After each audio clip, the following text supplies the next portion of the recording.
సత్యయుగంలో పార్వతీదేవి పాచికలాడిన అనంతరం శివుడి కళ్ళను తన 2 చేతులతో సరదాగా మూస్తుంది. అప్పుడు శివుడు తన 2 కళ్ళు సూర్యుడు చంద్రుడు అని చెప్పడంతో వెంటనే తీసేస్తుంది. ఆ కొంతకాలమే సృష్టికి ఎన్నో సంవత్సరాలు గడిచి సృష్టి అంతా కూడా అంధకారం అలుముకుంటుంది. చేసింది చిలిపిచేష్ట అయినా కూడా పార్వతీదేవి ఎంతో పశ్చాత్తాపడుతుంది.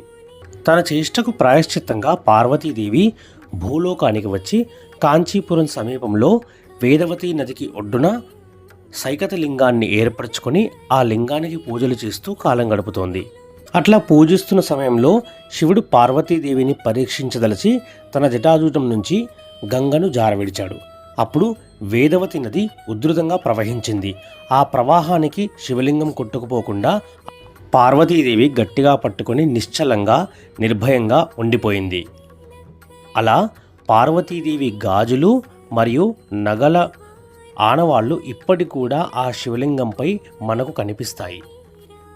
సైకతలింగం కావడం వల్ల, మట్టితో చేయడం వల్ల ఈ క్షేత్రం పృథ్వీలింగంగా ప్రసిద్ధికెక్కింది.